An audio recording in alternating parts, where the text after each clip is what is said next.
Today, we're stepping into the world of a filmmaker whose name, well, it might not be as instantly recognizable as maybe a Kurosawa or a Miyazaki, but who sits firmly in the pantheon of cinema's absolute greats, Yasujiro Ozu. Yeah, absolutely. And if you're used to, the explosive action, the sweeping camera moves, the kind of grand narratives that often define cinematic masters, Ozu's is going to offer you something entirely different, really different. It's a cinema of stillness, of quiet observation. He finds this profound beauty, not in spectacle, but really in the texture of ordinary life. Exactly. And we've gathered quite a stack of material for this deep dive articles, research, notes, exploring Ozu's really distinct vision and philosophy.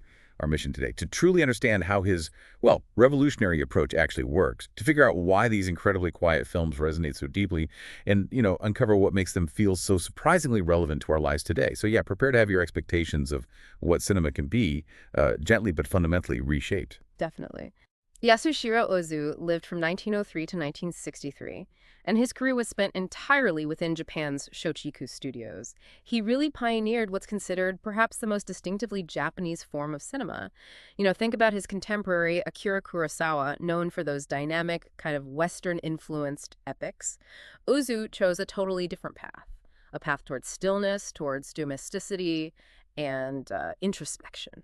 And this leads us right into a key element of his style, something that's often called tatami-mat cinema.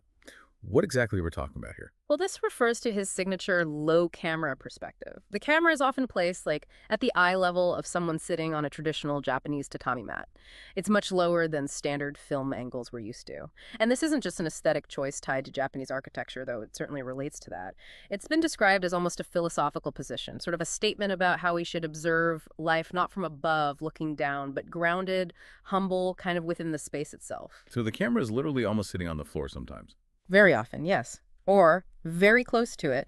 And hand in hand with that low angle is his approach to camera movement. Or maybe more accurately, the lack of it. Right, it's famously static, isn't it? Precisely. His camera very rarely moves, and when it does, it's incredibly deliberate and slow. The emphasis is overwhelmingly on static shots, just held steady. But this isn't passive filmmaking. It's really active observation. It invites you, the viewer, to simply be in the room, to absorb the atmosphere, to notice the small details within the frame without being explicitly told where to look. And adding to this stillness are the famous pillar shots. These are the moments that always stand out to me, those cuts away from the main action. Yes, they are absolutely iconic Ozu. He'll cut away to an empty room before or after characters have been there. Or maybe to simple objects, a teapot, a wall, a street sign. On the surface, it might seem like just padding or, transition. But their purpose is really profound. They give you, the audience, a moment to breathe, to process the emotion or information from the scene you just watched. They also subtly remind you that life continues in these spaces, that the world exists beyond the immediate human drama. They're like these visual pauses that contain surprising emotional weight. And this deliberate pace, it extends to his storytelling too, right? He doesn't build the big, explosive climaxes. No, not in the conventional Western sense anyway. He finds his drama not in characters, raging against their fate or having huge confrontations, but more in their quiet acceptance and resignation, in the subtle emotional currents flowing beneath everyday conversation, the things unsaid. His films don't really have climactic showdowns. They reach a point of understanding, maybe a quiet realization, and then they just quietly conclude. It's like the gentle end of a natural cycle. To really get a handle on this, we have to look at his films. Let's start with the one most often cited as his absolute masterpiece, Tokyo Story from 1953. It's consistently ranked among the greatest films ever made, and yet, if you just read the plot summary, Yeah, it sounds almost mundane, doesn't it? An elderly couple travels from their small provincial town to visit their adult children in bustling post-war Tokyo. That's pretty much it. You might expect, I don't know, a simple family drama, maybe some generational conflict, something straightforward. but Ozu just transforms this simple premise into something incredibly profoundly moving. He really does. He turns it into this deep, tender, and incredibly honest meditation on time, on change, and on the inevitable loneliness that can shadow aging, especially as families grow and inevitably drift apart. That opening image is so simple, yet you feel the weight of it immediately. Just clothes hanging on a line, swaying in the breeze. It's pure Ozu, isn't it? A humble, domestic image, seemingly insignificant. But it holds the entire emotional core of the film, somehow. It speaks of home, of absence, of the quiet passage of time. It contains both peace and the subtle underlying melancholy, its domesticity infused with a sense of, well, fleetingness. And the film's honesty about family is what really strikes you, I think. The children aren't presented as monsters, and the parents aren't saints either. They're just people. Absolutely. Ozu refuses to simplify human nature. The adult children are ordinary people, really caught up in the demands of their own lives, their own struggles. They aren't malicious, just busy, perhaps a little thoughtless, self-absorbed maybe. And the parents, they have their own complaints and expectations too. Ozu just observes it all without judgment, presenting the complex, imperfect reality of family relationships as they naturally unfold. There's that one sequence that always gets me with the daughter-in-law. Ugh, yes, Noriko, the widow of their son who died in the war. She's the one who shows them genuine, selfless kindness when their own children are too distracted or, frankly, unwilling. It's Ozu's quiet way of showing us that goodness often emerges unexpectedly from specific circumstances, maybe from empathy born of shared experience, rather than just being an inherent good trait in a character. It's Yeah. situational. And that famous final scene where the daughter-in-law tells the now widowed father that life is disappointing. It sounds bleak when you say it like that, but as the source material points out, it's really about acceptance. That line, yes it is, delivered so quietly by the daughter-in-law, Noriko, it's absolutely key to understanding Ozu's worldview. It's not despair, it's a simple, profound acknowledgement that disappointment isn't a failure, it's just, well, it's a fundamental part of the texture of life. It's something to be observed and accepted, not necessarily fought against constantly. And there's a strange kind of peace in that observation, I think. Tokyo Story is often grouped with two other films, starring the actress Setsuko Hara, all playing different characters named Noriko. This is called the Noriko trilogy.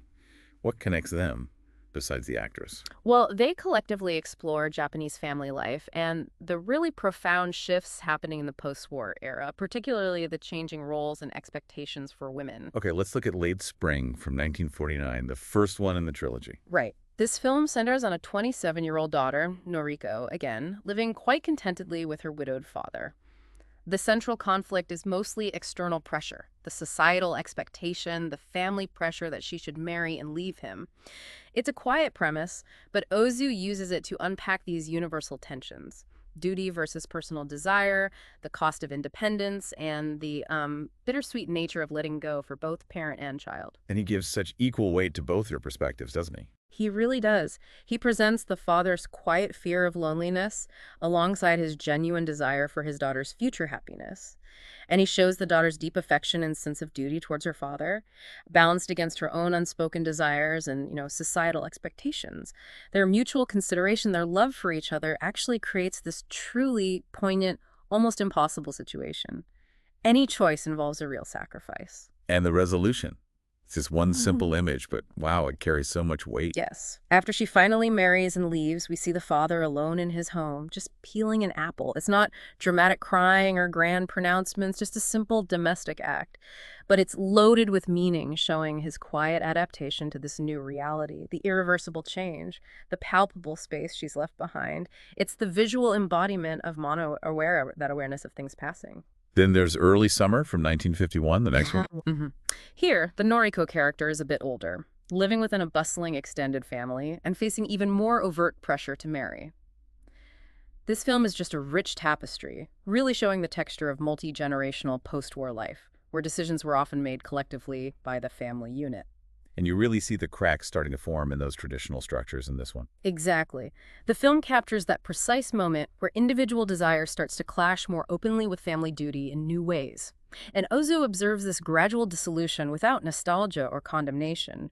He simply shows how this shift brings a new kind of freedom for individuals, perhaps, but also hints at a potential for isolation, a different kind of loneliness that comes with prioritizing personal choice over that traditional collective harmony. He just observes it. So it's clear Ozu's themes are deeply human, profoundly relatable. But his unique technical style is just inseparable from that, isn't it? Yeah. We've touched on the tatami-mat angle. Right, which remember isn't just about being low. It creates this specific kind of intimacy, like you're truly present, sitting there on the floor in the room with the characters. It also gives this unique geometric beauty to his compositions, emphasizing horizontal lines and the clean architecture of Japanese homes. His editing is also famously unconventional. For an audience used to standard film language, it can be quite jarring at first. Right, if you're used to the standard back and forth shot, reverse shot during dialogue, the technique designed to make you feel like you're in the conversation, looking over shoulders, Ozu deliberately avoids that most of the time. He might use profile shots of characters talking, or, crucially, those cuts away to empty spaces or objects between lines of dialogue. And what does that achieve for the viewer? Why do that? Well, it creates a different relationship to the scene, I think. It forces you to process the emotional information, the subtext, not just the words being spoken. Those cutaways, the pillow shots, they're like visual punctuation. They give you space to contemplate what's just been said, or maybe what's being felt, not said, or what's about to happen. It allows the film to breathe, and it allows you, the viewer, to breathe with it. It's a technique built on trusting the audience to connect the dots, to feel the rhythm. And when he eventually transitioned to color later in his career, starting with Equinox Flower in 1958, he used color very, very intentionally. It wasn't just, now it's in color. Not at all. He became like a painter with his palette. He carefully selected locations and costumes, not just for realism, but for how their colors contributed to the overall mood and visual harmony of the film. You see these recurring motifs, like little flashes of red on tea kettles, clothing, signs which become these subtle visual anchors in the frame, drawing your eye, adding meaning. And all of this circles back to the incredible power he found in stillness. That static camera, it isn't lazy filmmaking. It's actually incredibly demanding for the filmmaker to compose and hold. And it's so rewarding for the viewer if you give yourself over to it. It forces you to slow down, to actively observe, to notice the subtle gesture, the slight shift in expression, the detail in the background you might otherwise miss.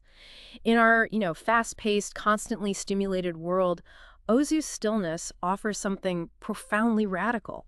It's like permission to simply be quiet, to observe, to just exist in the moment without needing constant visual jolts. And it feels like every technical choice, from that low angle to the cutaways to the color palette, feels like it's serving the emotional core, the themes. It's not just technique for its own sake, is it? Exactly. His technical mastery is defined by its restraint and its precision.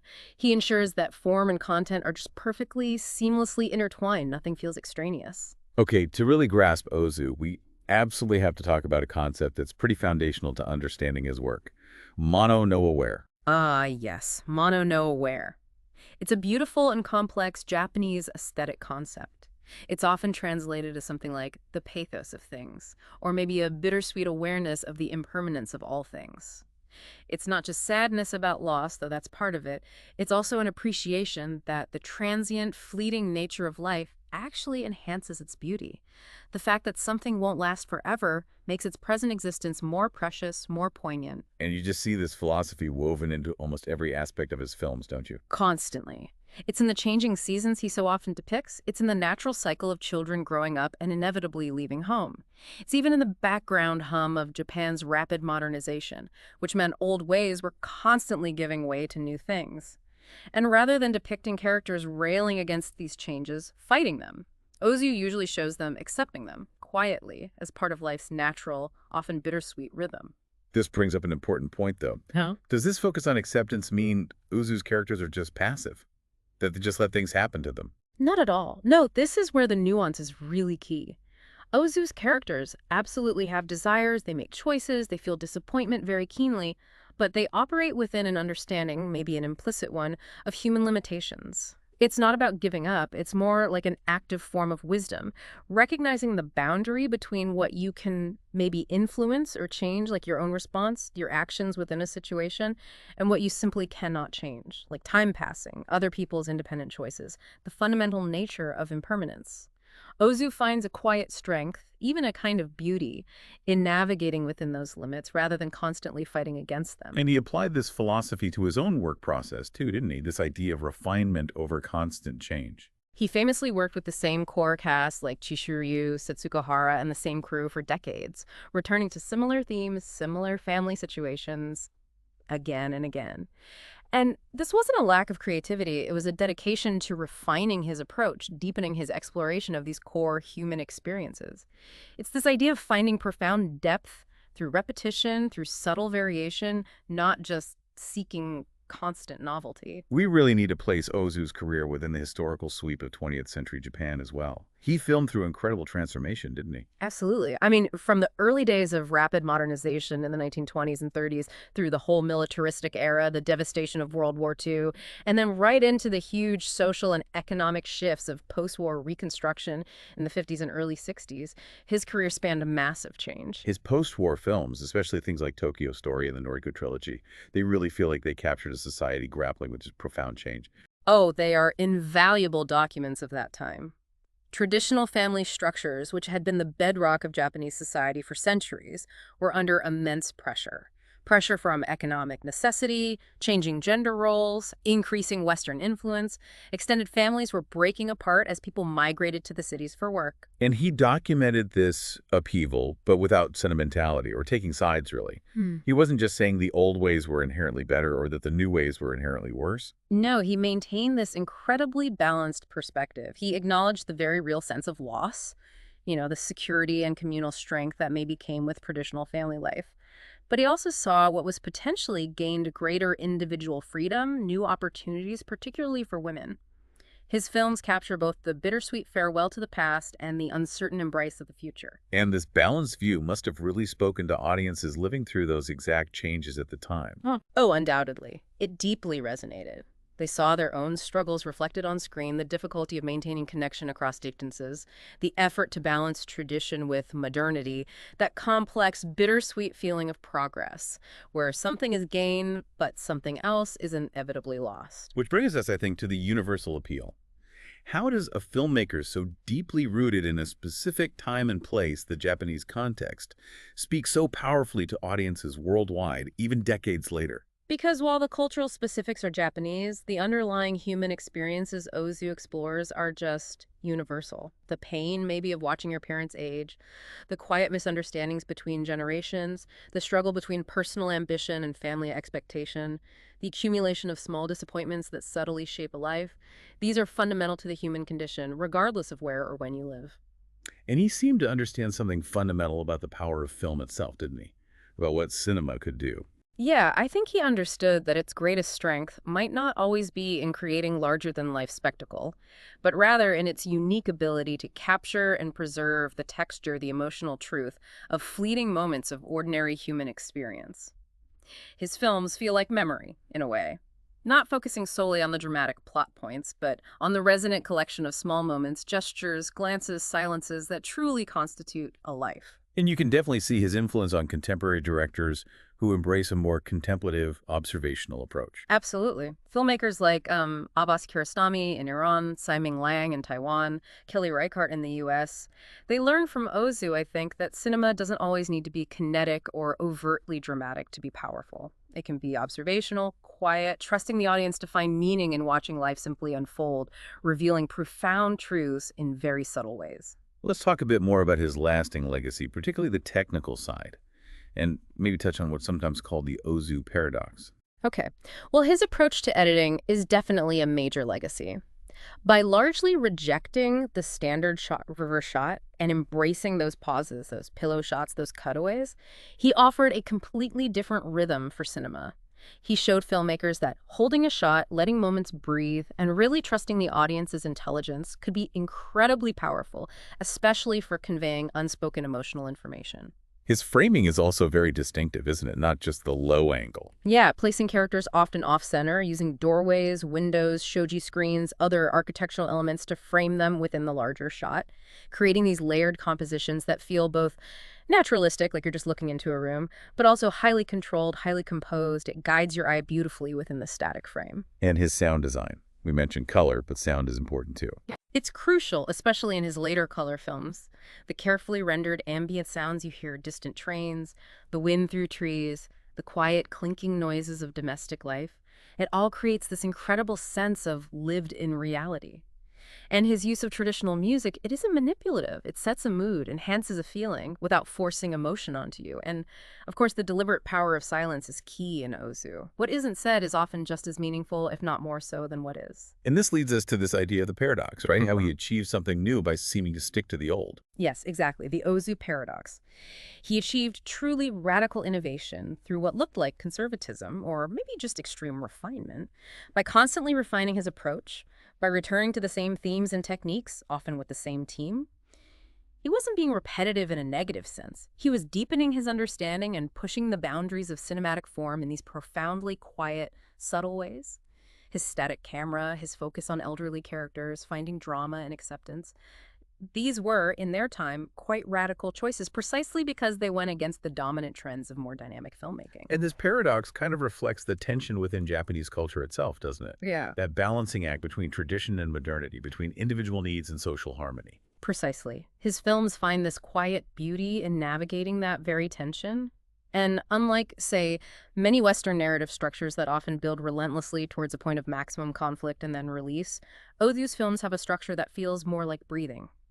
Moments of quiet intensity, followed by these pauses for reflection, these pillow shots, leading not necessarily to a climax, but to a state of understanding, a quiet acceptance. His transition to color films later in life, that was also a key evolution, not just a technical shift. Right, starting in 1958 with Equinox Flower. And yeah, this wasn't just about adopting new technology. His use of color became another artistic tool. A carefully controlled palette, often muted and subtle, that reflected the emotional states and the social worlds of his characters. It added another layer. And he continued exploring his core themes in these later films, right? Oh, yes. Films like Good Morning, which is surprisingly playful, actually. It uses a story about children refusing to talk as a way to comment on adult communication, social rituals, and hypocrisy. It's quite funny in parts. And films like The End of Summer, still exploring family dynamics, change, aging. And his final film, An Autumn Afternoon from 1962, it really feels like a culmination of everything he learned, everything he perfected. It's really fitting end, isn't it? He returns to that familiar theme of an aging father and his unmarried daughter, clearly echoing late spring from years before. The title itself, An Autumn Afternoon, just evokes mono-aware so perfectly. It feels like his final, distilled statement on life. The observations are incredibly precise, the emotions perhaps even more subtle, and the acceptance of life's passage feels complete, earned. It's just infused with this accumulated wisdom. So Ozu died over 60 years ago now, yet his influence and his relevance feel, if anything, stronger than ever in some ways. I think so too. In an age that's just dominated by spectacle, constant noise, rapid cutting, his films offer such a necessary, calming counterpoint. His understanding that meaningful connection happens not just in the dialogue, but oft in the silences between people, feels particularly poignant in our digitally saturated, often disconnected world. And his core themes, family relationships, generational change, finding meaning in everyday life, they resonate globally now more than ever, perhaps. Yeah, I mean, globalization makes these universal concerns about family drift, tradition versus modernity, even more pressing everywhere. And his work serves as this crucial reminder that the most profound power of cinema isn't necessarily in showing us the extraordinary, but sometimes in revealing the extraordinary within the ordinary, finding the beauty right here. He died on his 60th birthday, December 12th, 1963. There's something incredibly Ozu-like about that timing, isn't there? That symmetry. It really does have a certain poetic resonance, doesn't it? A sense of a life cycle completing neatly, just as his films so often depict these natural cycles. And his gravestone, famously, simply has one character inscribed on it, Mu. Mu, which can be translated as nothingness or void or emptiness. It's such a powerful, minimalist statement. For a filmmaker who found such deep meaning in emptiness, in silence, in the spaces between things, in what is not explicitly shown or said, it feels like the most fitting monument imaginable, profoundly simple. It really brings us back to his contemporary relevance, especially in our noisy, constantly stimulated age. Ozu gives us permission to slow down. He teaches us through his films how to look closely, how to listen to the silence, how to find meaning, and maybe even a measure of peace in stillness. So what we can really extract from Ozu's work goes beyond just filmmaking techniques, doesn't it? It feels like a form of wisdom. Absolutely, I think that's fair to say. His characters, and by extension you feel Ozu himself, find peace not by conquering external struggles or achieving grand ambitions, but through acceptance. They find meaning not in grand achievements, but in the quiet rituals, the small moments, the relationships of ordinary life.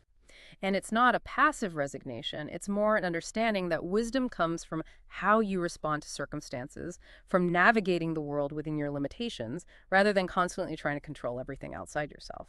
He showed us that beauty and meaning can be found even, perhaps especially, within difficulty and disappointment. Exactly. Think back to Tokyo Story, finding that profound kindness from Noriko amidst the family's neglect. Or Late Spring, acknowledging the gain of independence for the daughter, even alongside the very real loss and loneliness for the father. Ozu shows us that loss and gain, joy and sadness are often deeply intertwined, it's just part of the complex texture of life.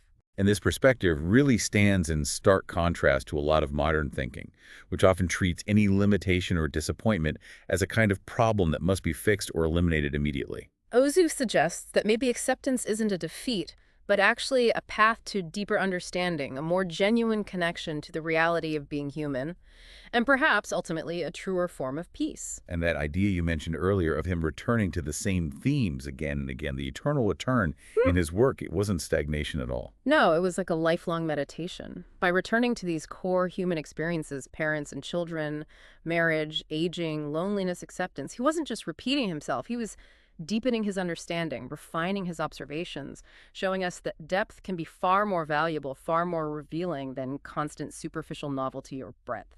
The comparison often made to a cinematic haiku makes so much sense for his work, doesn't it? It really does. Like a haiku, his films find profound meaning in simple, precise observations. They rely on suggestion and implication over explicit statement. They capture these fleeting moments that somehow contain whole worlds of feeling. And his beautiful use of seasonal imagery constantly reinforces this, grounding these abstract emotions in the observable, cyclical nature of the world. So when we step back, what does this all ultimately mean? Ozu's films are clearly more than just entertainment, more than just art history artifacts. I believe they offer, in their quiet but incredibly powerful way, a form of wisdom. His work provides not just stories to watch, but ways of seeing, ways of understanding, and perhaps ways of accepting the complex, often bittersweet, but ultimately profoundly beautiful reality of ordinary human life. They're returning one last time to that Mu gravestone emptiness, not as absence, but maybe as potential, as space. Exactly. He taught us to see the extraordinary within the ordinary, to find richness in the spaces between things, in the pauses, to appreciate the poignant beauty of transience. That is a remarkable gift, I think, one that enriches our understanding not only of what cinema can be, but maybe also of how to navigate life itself. Well, we've taken a deep dive into the unique vision, the revolutionary technique, and the profound philosophy of Yasujiro Ozu. His lasting importance and his quiet, maybe growing contemporary relevance feel incredibly clear now.